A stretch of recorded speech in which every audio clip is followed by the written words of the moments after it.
भारत भुइया गाँव शहर पारा पारा। हो गे राम राम मैं भारत भुइया गाँव शहर पारा पारा। हो गे राम राम मैं भारत भुइया गाँव शहर पारा पारा।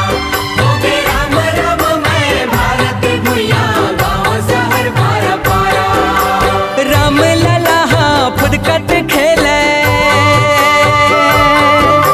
हमर भाषा फुदकत खेले न्योता है झारा झारा। हो गे राम राम मैं भारत भुइया गाँव शहर पारा पारा। हो गे राम राम मैं भारत भुइया गाँव शहर पारा पारा।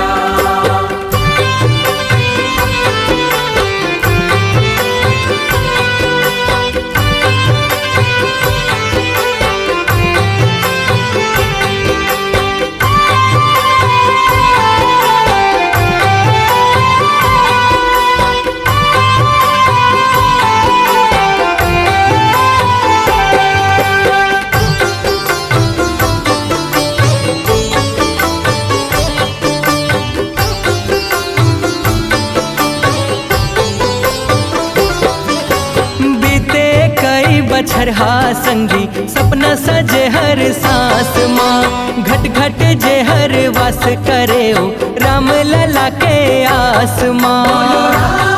बोलो राम बोलो राम बोलो राम। मन मंदिर के सुआ जपे बरसे फुल धरती आकाश माँ।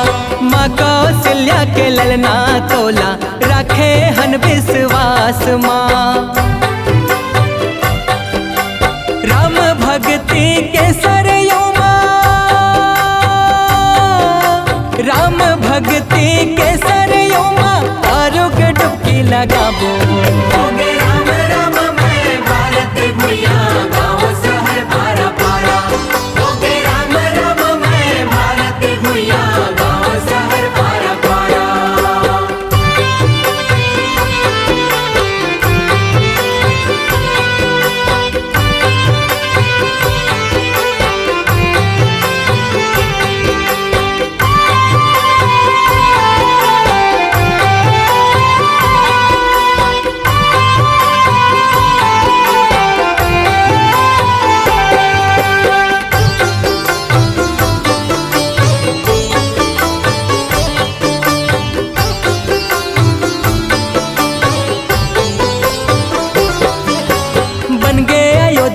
गाँव शहर सोर उड़े बड़ भारी जी।